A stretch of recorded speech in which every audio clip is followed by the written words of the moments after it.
That is until Solana came along. I've been telling you guys to get into Solana. Solana wins everything. Solana has been the darling of this current bull run, doing it almost 20x from its low around $10. $30 and $32. It's $75 today. $135. To a high of over $200 in the last couple months. Like Solana's already offering pretty much everything. There are a lot of projects building on Solana. But how did a relatively new blockchain named after a sleepy California beach town, Solana Beach right here, My favorite place in Solana Beach, become the center for meme mania and millions of dollars in development? Our city is a great place to live. there's so much to love about our city. That's what we're going to uncover today in our new series, Foundations. And today, we're talking Solana.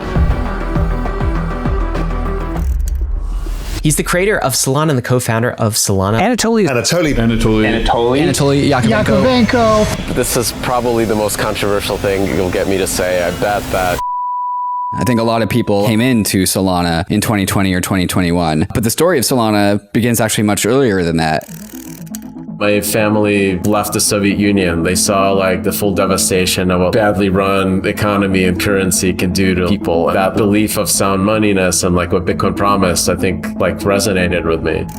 I spent most of my career at Qualcomm. It's a company that works in the wireless industry. And I was there from the start of the mobile revolution, basically 2003. If folks ever had a flip phone and ever played like any of those games, I wrote a bunch of code that made that possible. We basically bootstrapped that whole ecosystem from like nobody wanted to run any applications on phones to like, okay, we're playing around and messing around with stuff. All of a sudden, this is the most important platform in the world. You know, I spent most of my career making code as energy efficient on mobile as I could.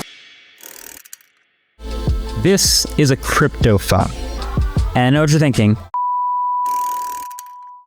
2017, I had a side project with a buddy of mine.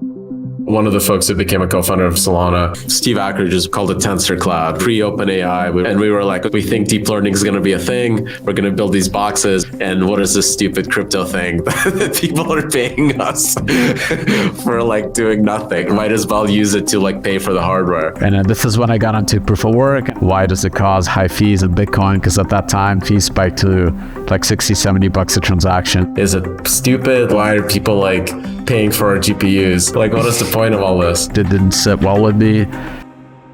Then one night in 2017, a groundbreaking idea popped into his head. As the legend goes, I had 2 coffees and a beer. 2 coffees and a beer, and I had this like eureka moment, that there's a way to encode passage of time as a data structure. So if you remember your physics classes. Like imagine you have 2 radio towers that transmit at the same time or the same frequency, you get noise.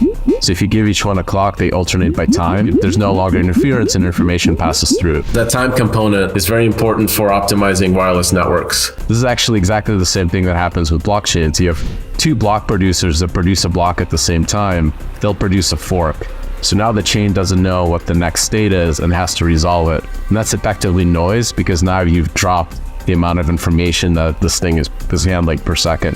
We have nearly 3,000 validators, all in a single quorum, all voting every 400 milliseconds. So this is a single replicated global computer that's synchronized every 400 milliseconds in the world. I need to know, first of all, why does your company exist? And second, if you look at Solana's energy report, a single Solana transaction is about 2 Google searches. I think even out of proof-of-stake networks, it's one of the most energy efficient ones. And do you anticipate other blockchains moving in that direction? This is probably the most controversial thing you'll get me to say. I bet that if eventually it doesn't switch to proof-of-stake, nobody is going to use it. Bitcoin can process about 7 transactions per second. Ethereum is capable of almost double that, but Solana boasts that the network can handle over 50,000 transactions per second. Holy shit, I think there's something really fundamentally cool about these systems. When you look at our team, it's not surprising that we're able to build this ridiculously fast blockchain. Once I realized that, I think we have a design that can utilize all the bandwidth available to the hardware. The other hard problems that are left were basically the bread and butter of my career and like all the folks that are worked at Qualcomm. That's what drove me to basically take the leap, become a founder, try to raise money.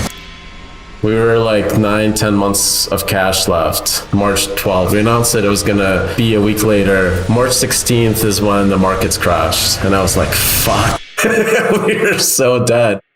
But I was just too exhausted to delay, and we really didn't have an option.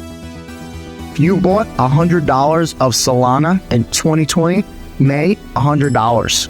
July, $120. September, $629. If you're holding Solana, congratulations. It's a great day. We are still on top of $28. We might spike up to $30. Solana is creeping up very quickly on XRP and BNB. And if it keeps going here, it's looking like it could possibly start to overtake XRP and BNB. November, $213. January 2021, $259. March, $2,024. My next price target for it is probably somewhere in the $90 to $95 range. Solana is trading at $80 and also has flipped XRP in market cap and is now a top 5 crypto. May, $6,799. What's the most underrated token right now? I think the answer in some sense was Solana. July, $4,932. September, $25,730. How do you make sure that there's no downtime, there's no outages or security issues with Solana on top of what else is going on? Every time you have 10x growth, you see new challenges. Solana's transactions failing. Failed transactions. Anytime you test the limits of what's possible, that's when you figure out what breaks. So a pretty good meme to start off here. Solana, I got one transaction, and then behind the board,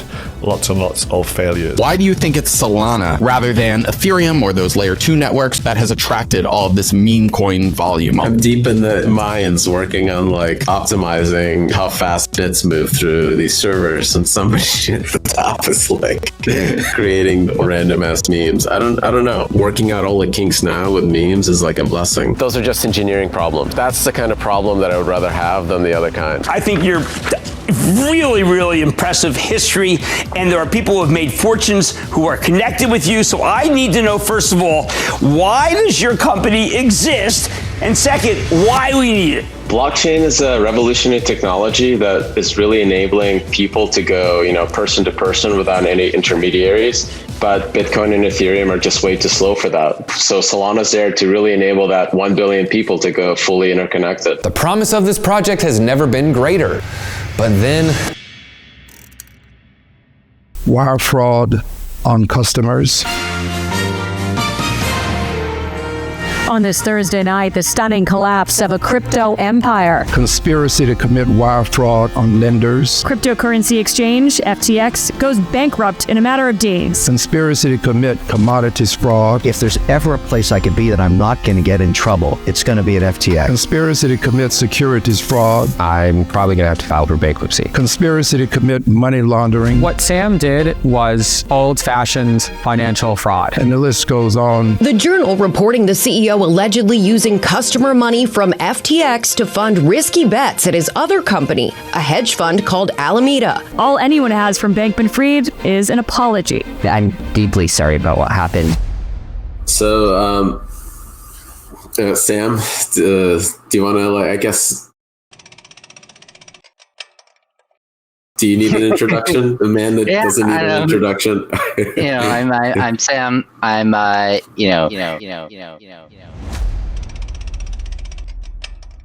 I think the initial attention that Sam brought was certainly helpful in the early days. Sam Bankman-Fried was a prominent backer of the cryptocurrency Solana. Obviously, he's done, huge damage to the industry and the network. I believe the worst thing he has done is the suffering he has caused to millions of victims worldwide. $8.9 billion in customer funds are missing. Renewed concerns about the safety and credibility of many cryptocurrencies. Their values have plunged as well. Over $150 billion. In 3 days, that's how much the world's 15 largest cryptocurrencies lost in market value. It's a bad look for all of crypto. Wow, look at where we've come here. Solana, completely unrelated, but getting caught up in the maelstrom, that's down 56%. We have seen the price of Solana fallen roughly 90% over the last 12 months now. And one of the main narratives was that Solana is dead. They were inextricably tied to FTX and Solana was going to zero. It was pretty scary. I wasn't sure what was going to happen. Everyone, I think, that's an influencer in crypto is hyper aware of FTX and their place in the market and stuff like that. But the engineers actually don't. They want to build products. They don't really care about one exchange or another. This is a crypto phone. The crypto phone is basically a pretty standard Android phone with a couple kind of cool but extremely niche crypto features for one specific crypto stack, one that happens to also be tanking pretty hard and has been tanking for months. Took an entire year for them to sell 20,000 units. Fast forward only a few months into 2023, and Solana is actually doing many more transactions by many multiples than Ethereum and other layer 2s and layer 1s. At best, ahead of its time, but at worst, completely useless to most everyday people. Spoiler alert, if you're brave enough to buy Solana around $10, I bet you're doing a little happy dance right now. What we're building has a possibility to change the world. It sucks that the metrics are down, but like, who cares? Those are vanity metrics if they're not actually driven by true organic growth. What I see now is that like really good devs have taken this as an opportunity and they've built better products and are growing. Go check out Margin 5, Jitos, Phoenix, the open book rewrite of Serum. We need those small founders to get product market fit and grow in an organic way, because this is what's actually going to create the next really, really strong companies. Solana showed its quality with the local fee markets. The Solana blockchain is absolutely booming right now. Then in July, Solana introduced Hyperledger Salon. Solana is a super hot project right now. Then just a month later, Solana Pay integrated with Shopify. Solana will skyrocket. It also released FireDancer in October 2023. Solana is eventually going to overpower ETH and take the lead. This was the perfect time for Solana to release pre-orders for its second attempt at a phone. And this time they reached 100,000 pre-orders in just 28 days. Look at this. You guys got to see this. This is ridiculous. Look at this. 7 days, it's up like a freaking weed. Look at this. A month ago, it was all the way down to $55. It's almost 2x in a month. Look at this. If you click the 1 year chart, all the way down to January 2023, it was $16. You 5x your money. Only a day after flipping XRP, now flipping Binance's BNB and market cap. At time of recording, Solana is fourth in terms of total value locked. In the last 5 months, Solana's TVL went from around 600 million to almost 5 billion.